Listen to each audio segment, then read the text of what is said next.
Well, to start with, this piece right here is 16 feet wide, going to be 8 feet high, and it was commissioned by Jeff Edwards, who has an event center down on Washington Avenue, and he has a special room in there that we designed the floors, used copper. We had the motif of a Mayan motif, so he wants to do the whole inside. So this wall is going inside that building.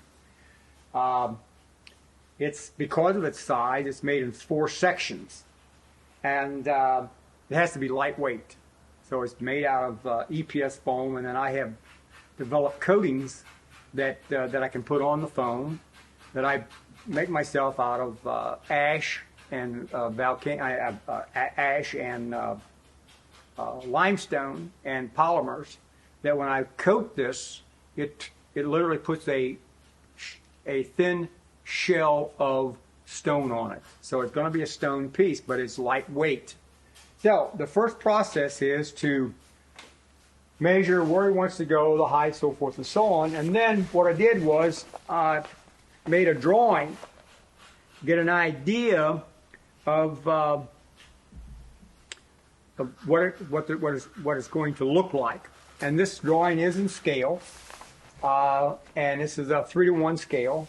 And then I start laying out the pieces and the patterns in the Mayan wall, using Mayan, true and real Mayan motifs, although there is no existing wall like this anywhere. It's my creation of my ideas of putting together.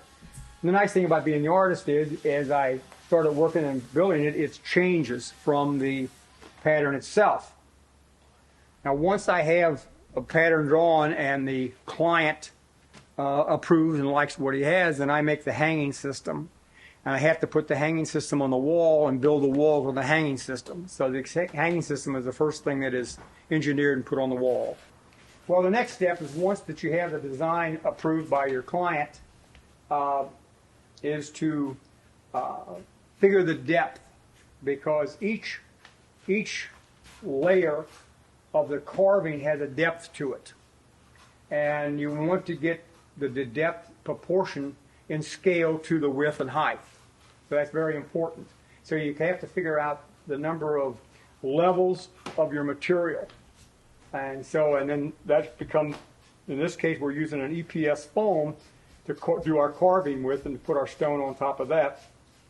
We have to have different size of foams. I've got from 1/4 inch all the way up to 1 inch foam. Then you have to break it down in patterns and steps, and then you make each pattern scale. You have to scale your patterns up to scale, and then you carve them. Your patterns are each, like the head's got 7 patterns to it at different layers. Well, to start with, I do have a passion for the Mayan culture, and I started 14 years ago making Mayan pieces, and developed a lightweight stone that I can cast in. This piece right here is a 16 feet wide, 8 feet high Mayan temple wall that is going into a building downtown for Jeff Edwards. He has an event center down there. And we took one large room, and he wants to make it a VIP room. And I went in and I put in copper panels, and I put copper on the floor, and we acid stained this floor and polished it down in turquoise blues, and we used the Mayan colors. And we have a wall that's 20 feet high and 26 feet wide that we're going to put this wall on. So the idea here is, because this wall is built in 4 sections, it has to be lightweight. And so you first build a hanging system to carry the wall, install the hanging system, and then you build the wall. So I use EPS foam in order to adhere my stone to. This will be light enough weight in 4 sections that 2 men can handle each section and hang it. So to start with, the design is that I first start out and I make a drawing. And although these motifs exist on other temples, there's no temple that exists like this. I have the right to change and build it any way I want to do it. So I've done and put several temples together, several different pieces together, and to make the wall. And the nice thing about it is, as I start to build the wall, I can change it. to make it work as I so desire. So once this is approved by the client and he likes the concept, because this is just a conception right here, not how it's going to actually finish out, because that is a process that unfolds as you go. From there, this is in scale. Then what you have to do, once that's accepted, then what you do is that you have to make patterns and figure out your depth. So the depth is, and you use different size foams to bring the depth up of the layers of your patterns that you're making, so that it's in scale, the depth is in scale to your height and width. So then when you have a motif, this little piece right in here is called the Sky Monster, and it has 6 levels. So each piece has to carve out a different depth in order to get the depths that you want. We go from a 1/4 inch all the way up to 1 inch sheets of foam to lay out and to carve our pieces in it. Then you make patterns. Now you bring the piece up into scale. And so that the patterns that you make are actual scale sizes. And so you bring it up into scale sizes, and then you start cutting out in rough. You cut out and you rough out your patterns for layers. Stop. EPS foam is hot wired. That means you've got a long wire and you run your foam through it and it burns the foam and melts it and cuts it. That doesn't work for artwork so well with the amount of detail that I have that's involved in a piece like this. So I developed and made a cutting tool that holds a Dremel, and I'm able to keep the piece flat, lay my pattern on the foam, set the cutting blade at whatever depth I want, and cut out the pattern in a rough pattern. And that allows me to cut the patterns out, so everything is then cut in a rough pattern. So that gives you your original cutouts. From there, the next step is, once you have it in this stage, you start doing what's called your first carving. That means you start roughing it up and you start carving in the details before you glue it up. Now each piece has to be made and cut, shaped, and finished before it's glued together. Because the depth is so deep you couldn't get down in between the pieces and do the type of work you need in the place. So if you want to walk back here on this back wall where we're working on the top of the piece here, I'll show you what Jerry's doing and what we're doing to finish the details. And what Jerry's doing is that he's roughing a surface. He's roughing it up, he's digging into it, and it's kind of hard to see. It's a little bit easier to do when he's laying it down, when he's got it up in his arm so that you can see what he's doing. So he's roughing up the surface to give it a stone texture. And so that has to be done on everything that shows stone has to be done. Now you can see his outline here, Jerry. Put it up for a second. You can see Jerry's outline here, where Jerry puts this outline in here. This surface doesn't get rough because another piece like this will get glued on there. And the glue, you want to glue both sides so you got flat to flat surface. So careful, like you can see this here's roughed out. This gets something glued onto it. So this is the area that he's roughing out now. So you can get the edges. It's a good time to just get the edges, and and it doesn't all have to exactly be roughed. You can just kind of work, let it flow, and usually will come out fine. And if you can put fine details in later, it's not an exact art, but I like to even dig in a little bit with the corner of the piece. It's a really nice little utensil for carving. Can't make any mistakes. not on stone. Unless you were to just, Not really. We break a lot of pieces off.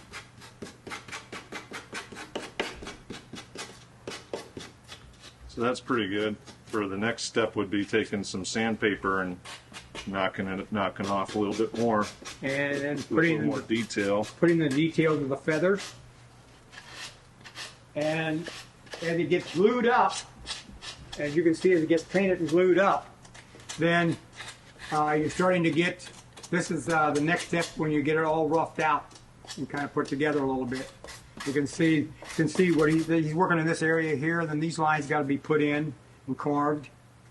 The tongue has to be carved out. You can see how the tongue is. And each piece has to be carved and put together. So that's kind of gives you an idea what Jerry's doing. He's doing the roughing part right now. Once he gets that done, and when he starts working on this piece right here, he'll come in, he'll use a filler and smooth all this real concrete looking block stuff in, and it'll start taking on a stone look. And then you put in the details. And once the details are put in, you can't glue it together till this is all detailed out. Then as you start to put the pieces together and detail it, it starts to come together as a finished piece. So that's kind of the idea there.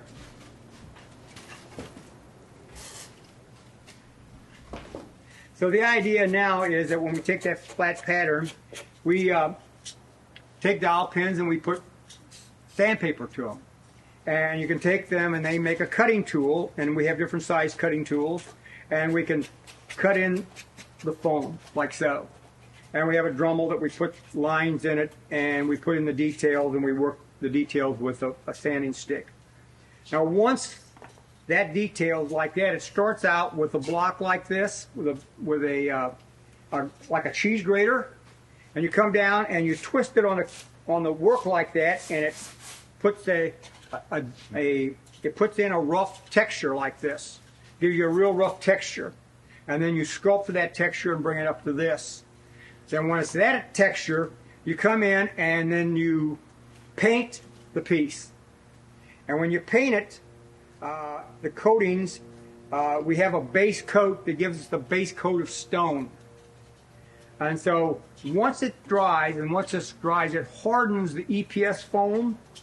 And then we have a polymer that we use to put on it, and it fills in a lot of this detail that looks like concrete block, looks like cinder block. Well, stone doesn't look like cinder block.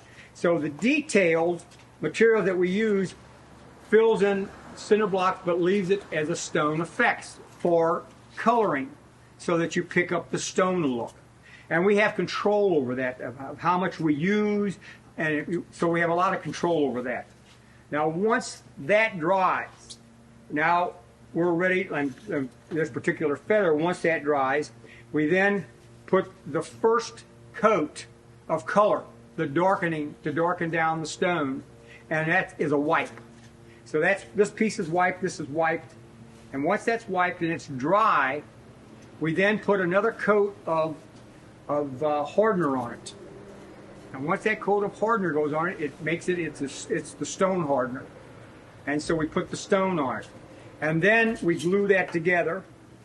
And once that's glued together, that feather is dry. This is the serpent's feather. Quetzalcoatl is the serpent god, the feathered serpent god. And so when that stone hard, dry stone hard, then we can come in and we can start detailing more color. And we just work with the color. So this piece up here, this edge here, is a finished edge. There's a lot of gluings and stuff, but this here is a finished edge here. Now, when I say this finished edge, this piece has to be glued down yet to the main stone. And then you come back in and you work this surface and refinish this surface the second time. But this surface here is worked with the colors and brushing. Now this particular wall, the reason that you see this moss in here, this is moss that we stick in here, is that the client came down and wanted to see some of how it was going to look finished. So I brought him in and showed him, stuck the moss in there. So the actual stone piece will have 3 different kinds of moss and about 5 kinds of vines, so that when it's hanging on the wall, we'll also put different kinds of moss in the different places. It'll have different kinds of vines hanging down in and behind it. And so this is start to finish is what you're getting, and what it looks like from start to finish. And that's basically the process.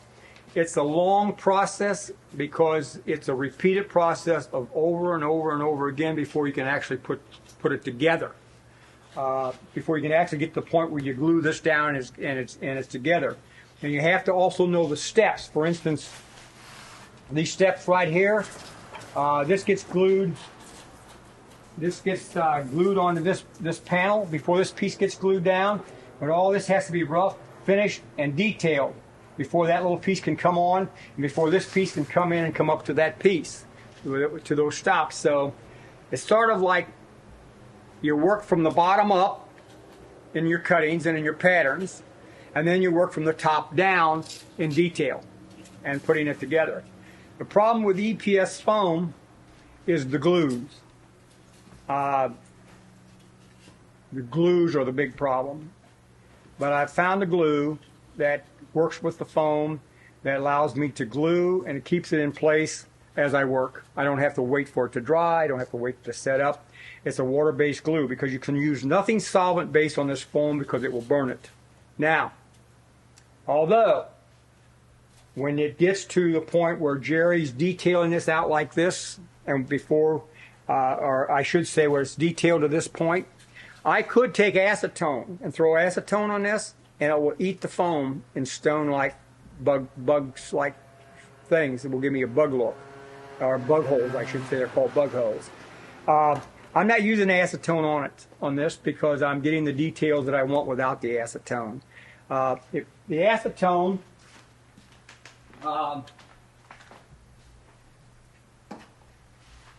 this is a piece here that it's not a finished piece in detail, but you can see it's got a hard surface to it. That's the stone on it. Okay, and I did use acetone on this, and did throw acid, but it doesn't make any. No one. Let me put it. Only I know the difference between the acetone and the carving that we're doing. But the stone finish makes it very hard, and of course it looks very, very real. And this is just not full detailed yet, but it gives it a very real, very stone-looking feel.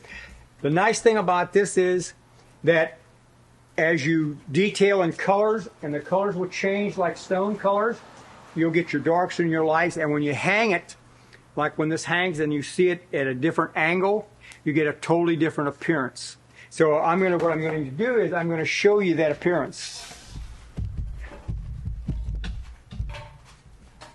I'm going to take this piece that's finished, and we will show you at this angle what it looks like. It gives you a totally different look than looking at it flat. Also, how the lights, you can direct the lights on it, and we're going to use LED lights on it, and we're going to use colors. He's in the event center. He's going to run different colors like green and different colors. And as you move it, the colors and the tones will change on the wall from like night to day, day to night. So, and that's because of the colors that we have here. And it changes in colors like a natural stone. So you can see that is the finished product right there when you're done. Now, what I've done and what I do is, the part that I want to do is that I make carvings. I do carvings. I carve the piece like so, and then this is the lightweight piece. This is a lightweight piece. I do the carvings. I do my details. Then I make a silicon mold of this. And once I make a silicon mold, now these pieces are only colored because I photographed these to make prints. So I can sell prints besides a stone piece if people just want prints. But I make a silicon mold. Out of the silicon mold, then, as you can see the pieces up here on the wall, although there's a lot of different colors, a lot of different pieces, these are all carved, and I make molds of these. So I can make a lightweight stone piece because what I've done is, over the last few years, it's taken me about 3 years, I have developed a lightweight stone. There's hydrostone, there's cement, there's all kinds of products that you can put into molds, but they're very heavy. A stone and a cement or a hydrostone pour in this would weigh about 120 pounds. You couldn't even hardly hang it on a wall. I give you a real limestone. It's called I call it Featherstone. It looks like this. It can be inside. You can use it indoors or outdoors. The sun will not affect the colors because I use mineral colors on it. I use natural colors on it. The stone is lightweight, that you can hold it like this. That the stone is that light. And I developed that. It took me quite some time, but that's made with limestone, volcanic ash, polymers, and a couple things I can't tell you. That's because that's what gives it my strength, and it gives it my durability to cast it. Also, when I cast it, and I will tell you this, the casting itself is different than just normally casting something, because I have to aerate it in order to age it. So I aerate my stone as it's going in, it's aerated, so it gives the natural pits of real stone. And so the finished stone pieces are phenomenal. They're better than the originals, really. So that's, as you can see, the pieces I've got made up here. This piece here is called the Warlord.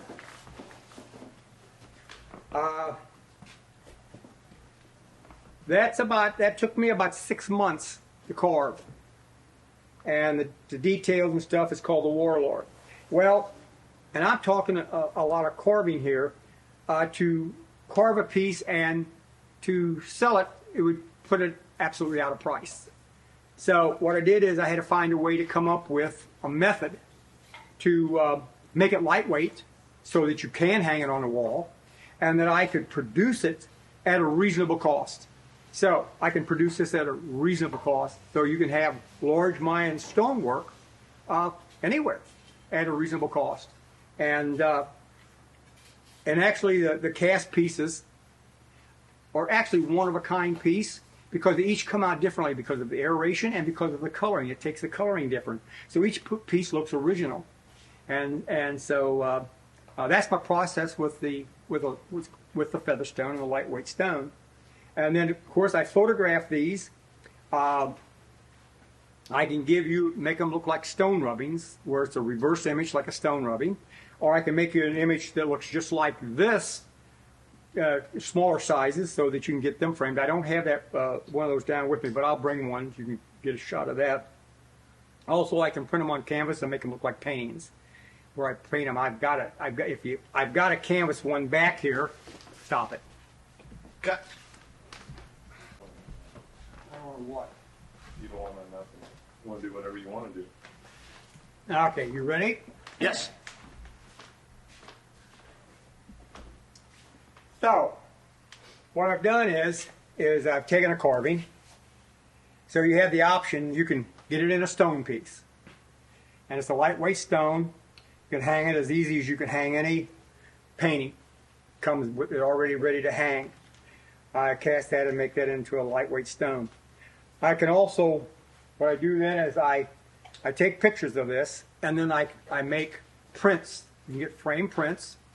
I can even though this is just experiment, this is on canvas, this is a painting on canvas. I can give you a painting on canvas of the same piece. That's the piece, that's the painting of it on canvas. And I'm testing out for some aging processes, so you have to just this is just a thing that I play around with for experiments. So I'm experimenting with an aging process. I'm experimenting with the type of frames. But this is canvas, and it's a painting. There's texture in it, and that's this piece right here as a painting. It's got a lot of depth. It's got a nice tone and depth to it as far as the painting goes. But it also, I can give it to, and it's, you see, I put it on canvas, frame it, it's a heavy frame, And but the prints, I can give you a regular print at different sizes, and I really like the stone rubbings. They really look like the charcoal stone rubbings are really good. And I use them on tissue paper, and I age the tissue paper and do all kinds of things with those. Same with my prints. I put them on a real heavy watercolor paper. I print on real heavy color water paper. I burn all the edges, and I roll it up and crinkle it, and I stain it with coffee. And in the frame, you can see the rock formations move like that because of the heavy, because it's wrinkled up in heavy paper, and it really gives you a rock-looking texture in a picture. I wish I had that down here. I don't. I have it at home right now. One of the prints at home. I don't have any prints down here. But that's the idea of, so that I want to give the client an option to go from stone to an inexpensive print.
Mark it so we can match the puzzle pieces later.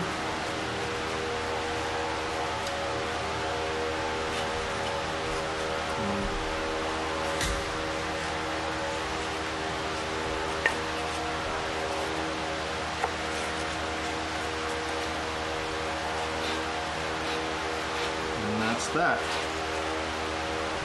Now I've got all these lettered, and I got the areas marked off, and so now we can rough this piece where it needs to be roughed.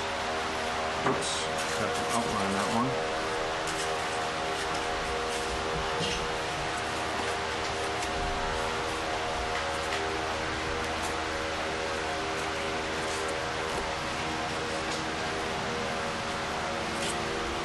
So all these areas here need to get roughed, because they'd be behind these pieces and they need to all be the same texture.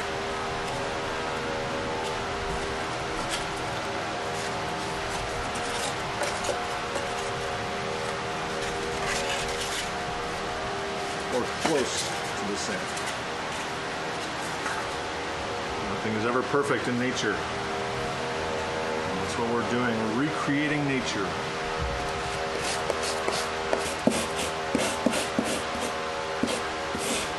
Fractals.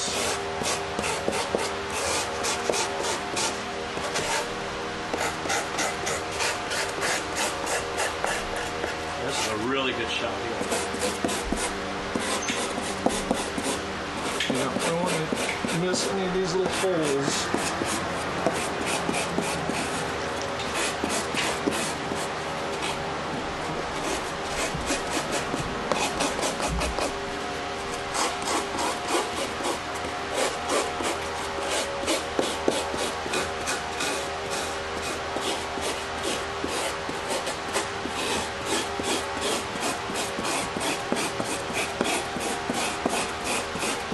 fun.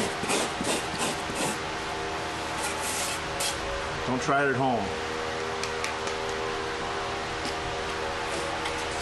Okay, this is ready to be painted, I think. Or maybe Ty's got a little sculpting to do on it.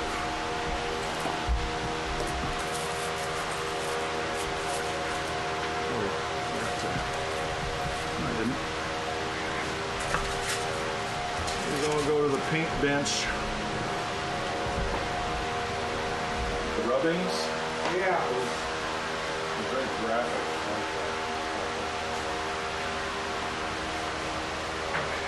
Keep this separate from the other stuff. I think I can do that. I think I can.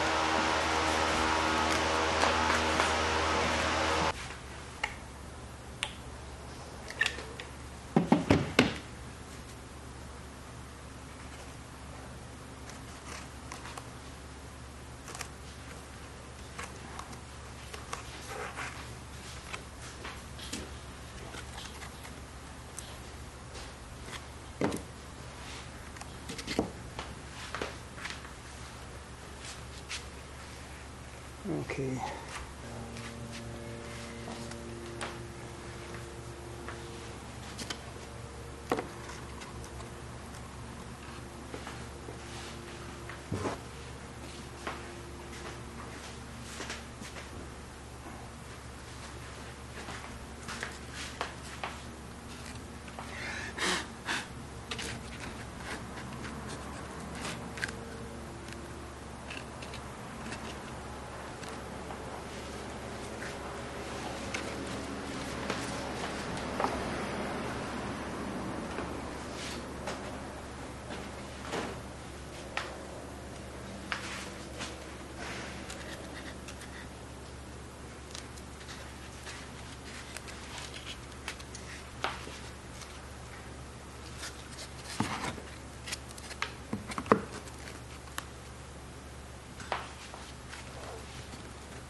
Okay.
Okay, excellent. Let that dry. If you want. Would be good to try it. I don't know if I'm gonna get all that stuff on me right now. Okay. Definitely don't want to leave any man-made looking edges anywhere. I would probably destroy it. I don't want to ruin anything. It's amazing how durable this stuff is. Even the detailed pieces, you can knock it and it's strong. Gives you a new appreciation though for what the Mayan masters did with real stone.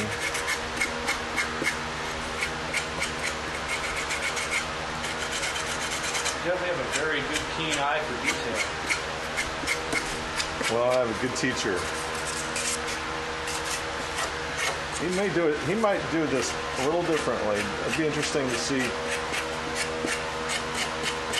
video of how he does it next to how I do it and see the difference. Which I just learned it a couple days ago. Everybody eventually develops their own technique a little bit. You know? Oh yeah.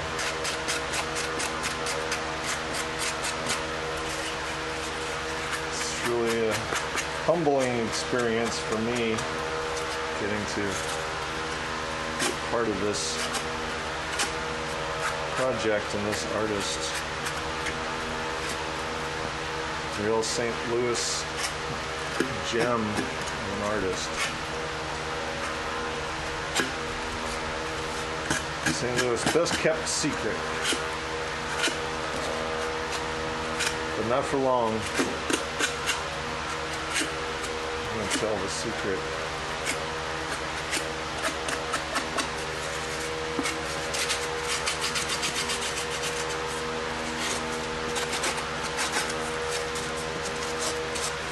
Maybe get a few finer details.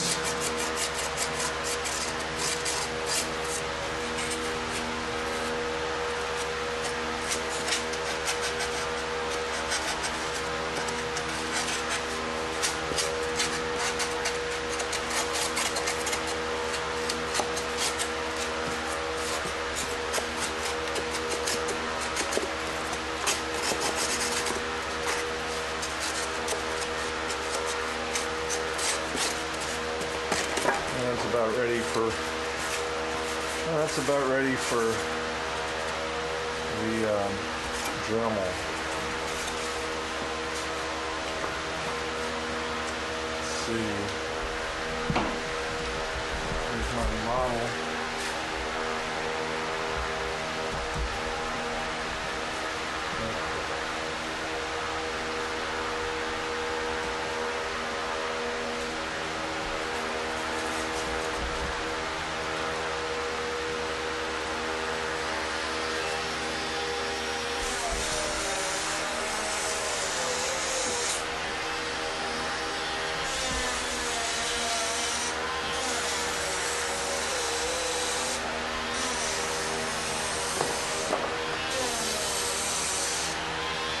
Really just cracking the surface to break it so you can scrape it away.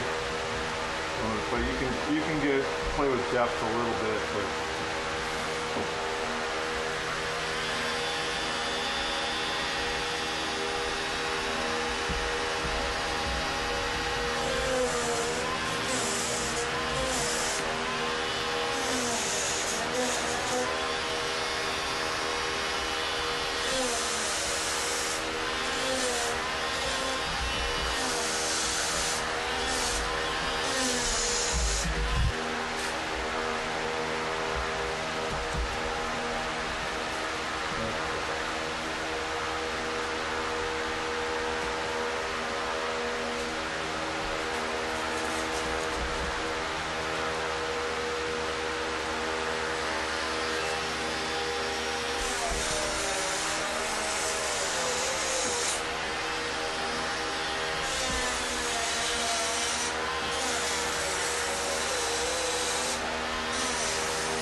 really just cracking the surface to break it so you can scrape it away. But you can play with depth a little bit, but.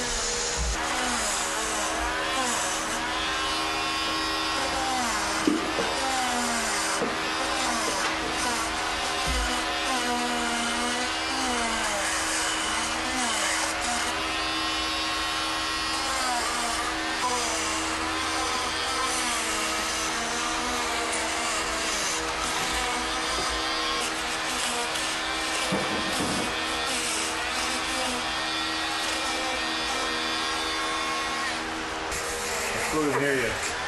The utility knife.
Then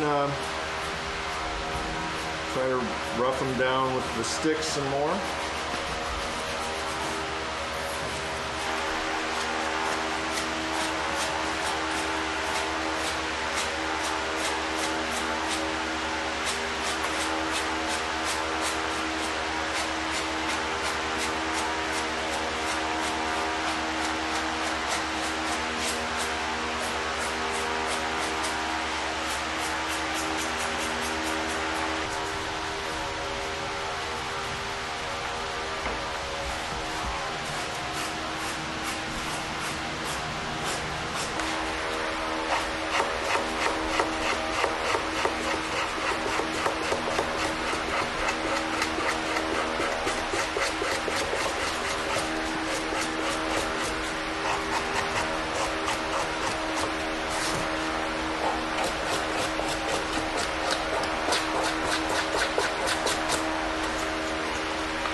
Slather on, slather off. That's what they do. That's my car.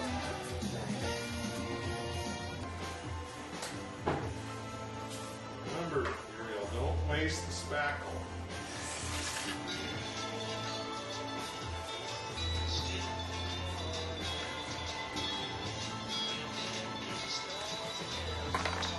Well, I should show this. They got your photos of your work. Show Amy.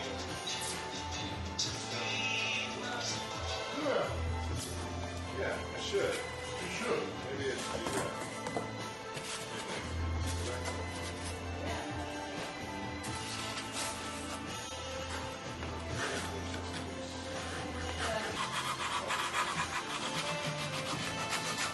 How long have you known him? I know him as a business. That's all time.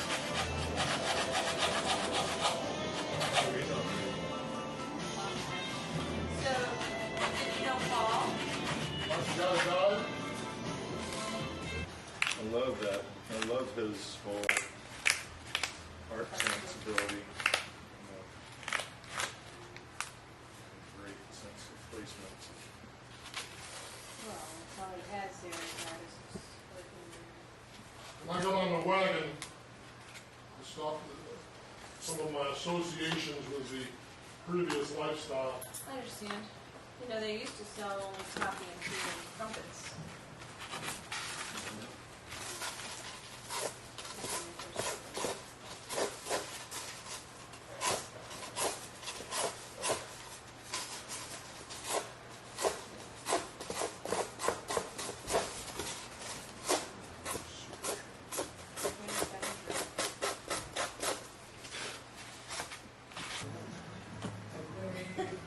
Never really, that's probably what that song means.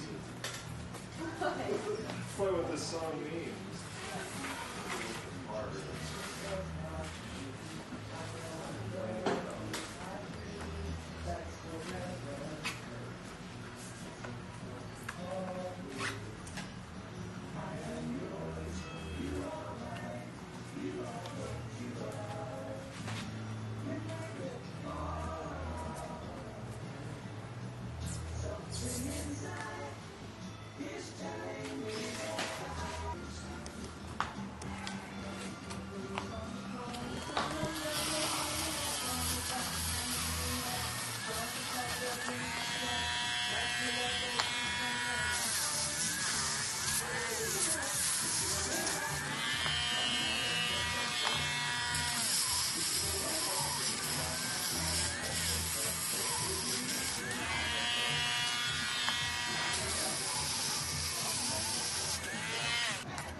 What's your favorite season?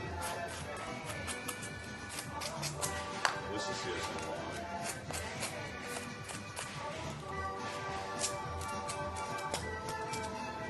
I don't really know what to say.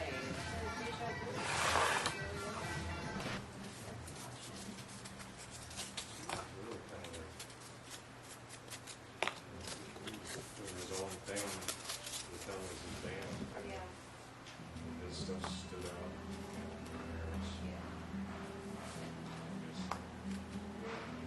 That's why they. Plus, I'm sure Neil was busy with his artistic style.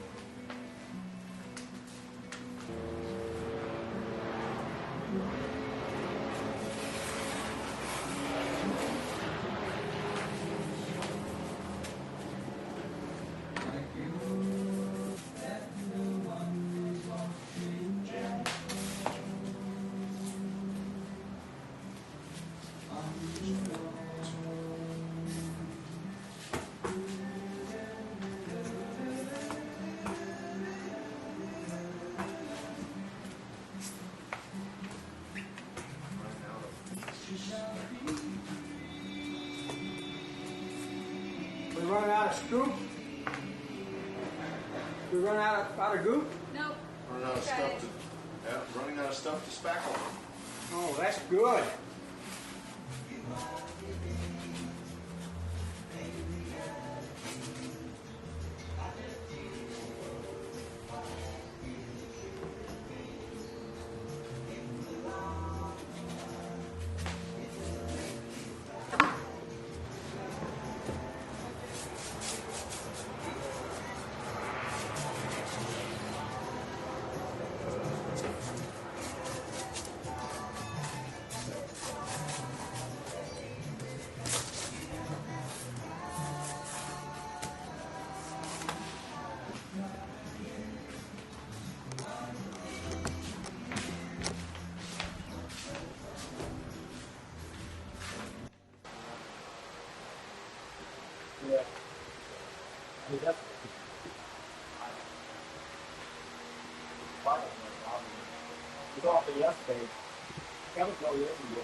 One of the things about mine art is that it's all done on stone. Well, stone this size is really, really heavy. So I wanted to come up with a lightweight system that was real stone. I don't want to use fibers and what they use today to make plaster of Paris and type stuff. I wanted a real stone piece. So what I've done is I've approached this in three ways. First I carve and make a piece like this. And if this was cast in like a hydrostone, this would weigh about 80 pounds. With my Featherstone, this weighs about 12 pounds. So you could hang this like any picture. Well, the first thing I do is I take it and make the original like this, and then I photograph it so that I can make prints off of it. I can make canvases off of it. So, but from the standpoint of making another stone piece, I have come up with a lightweight stone I call Featherstone. It's made with volcanic ash. It's made with limestone dust, some polymers, and some secret things I can't tell you about. But it's very light, very strong, extremely strong. You can literally take a hammer to it and it won't break. Well, you can break it, but I mean, if you drop it or something, it wouldn't break. But it's very, very light. Stone this size would be about 12 pounds. This allows me to build much larger stones than this, which I have. I have much larger stones than this. And it allows me to present the art in many ways. For those who would like still the Mayan work and couldn't afford this, I have a print. Like, for instance, let me show you the print. With this print, this is not framed or anything, but this is done on a paper, and I age the paper, and I wrinkle the paper and so forth. So I try to give you a good representation of the stone itself. What I try to do is to make the art more available in other forms, such as prints. This is a print that I've done on paper. I take the paper, I age my paper, I wrinkle it so that it gives it a texture so that it can be put into a frame. And I'll show you one that's textured. I'll tell you about the paperwork itself. But here we have a print off the original. I also take them and I print them on canvas. I then paint the canvas and give you a painting. I can make a painting out of them also. So the painting is, and I then stretch the canvas and I age the canvas, and they look like old paintings. So I've shown you, this is the serpent god, this is the creator of the universe. So I've showed you the three techniques that I've used in and for the stones. Now, I have some of the stones to show you. Okay, this is another stone. So I can cast this in the Featherstone. I can also put it on the canvas, and it's painted. What I do is I print these on canvas, and I stretch them, and then I use a texture, and I texture brush, actually go over with a brush, a clear coat that actually makes them look like they're hand painted. And then I also can do them in what's called a stone rub. So that looks like it's been put on the stone and rubbed. So that gives me several options that I can offer for each Mayan piece. Now I have another piece to show you, and I will show you another type of print. This stone piece is actually cast in three different separate pieces and put together, so it looks like it's broken and everything. Then I photograph it. Now, the color that you're seeing here, each piece comes out its own color. They're like one-of-a-kind work of art. I can't do anything about that. What I do is I photograph it, and then I make a print, a frame print. And this print is I use it on a heavy paper. Then I burn the edges. I put it on a background. I put it to a burlap background. And then I have it, because it's heavy paper, I wrinkle the paper. And the paper gives it a stone texture look. So when it's in the glass, it looks like a stone, like a stone print. So those are the techniques that I use for the small Mayan art. One of the reasons that I wanted to develop the featherweight stone is that I wanted to make large pieces. And I wanted to go more than, I wanted to be able to make large enough pieces they could be used commercially, they could be used in large walls in the homes, and I wanted them to be lightweight. So this piece here, I would start out and I design the piece, or take a motif, Mayan motif, and I literally scan it into my computer, enlarge it, and make a print so that everything is in scale. And then I start layering this with cardboard and I start carving it. And as I carve it, then I can work with it and I put in all the detail. And I wind up with a large piece ready to make a mold. And then I make a mold of this, and then I cast it in my featherweight stone. And if this was cast in, again, like I say, a hydrostone or a cementitious product or something like that, this piece right here would weigh probably close to almost 200 pounds. It'd be very difficult to hang on the wall. In a Featherstone piece, and it's very strong and durable, very realistic looking. In fact, they are so realistic, they look like they're about 500 years old because I used an aerated process to age and put the wormholes and stuff in my casting. It's a type of casting that I do. This would weigh probably 16 pounds, maybe 17 pounds, and you can see it's almost as big as I am, and I'm 6'1", so that'd be a very lightweight, and it's real stone. Again, like I want to emphasize on it, it's real limestone and ash and other secret ingredients, but it makes a beautiful stone finish. Well, one of the things that's really neat about the process that I do, to carve this now, I haven't started carving this one, but to carve this will probably take me a good 6-7 months to carve. And for you to pay me for my time for carving one piece, the reason it takes so long to carve is because it's a very slow process that I have to, the materials that I use to carve this to make my piece is not just like carving in clay or something like that. Because of my casting methods and things that I need, I can't carve that way. I have to use different materials. But to cast it, and I should say to cast it, what's so neat about it is that the method of casting I use, it makes each stone piece a one-of-a-kind piece. And then I also color with minerals. I don't color with pigments. I color with natural minerals, charcoals and stuff. And so it's sun resistance. The UVs don't hurt it. It's natural coloring. And so each casting is one of a kind because none of them turn out the same. I can show you one. I can show you one that looks one way, and to show you the same carving, and it looks totally different. They're one of a kind piece. And it'd take a real archaeologist to tell you the difference between that and the real ones. So that's my story. I'm sticking with it. Do you mind if I ask a question? Sure. Can you tell me a little about the figure on that particular piece? This figure here, well, this is really interesting. This is a queen.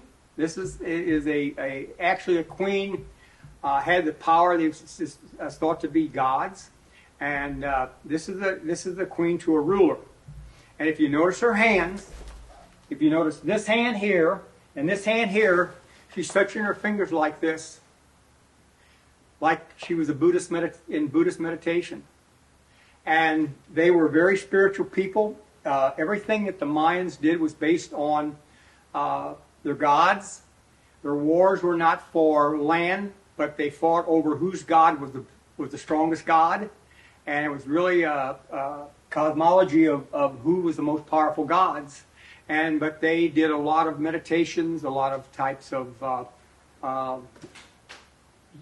they have 7 different indigenous mushrooms, hallucinogenic mushrooms that they used, but only the royalty could use them. It wasn't for the general people or the general population. So this gal here happens to be a queen. And the reason that you can tell that is by her collar here, by this collar here, and the sash around here, and her actual wardrobe itself, the design of it. And then this up here is the god. This is the serpent god up here, and it's telling her how powerful she is, because only those who had royalty could wear such pieces. So that's kind of a little bit about her story. Was that good enough? That's my story, and I'm sticking with it.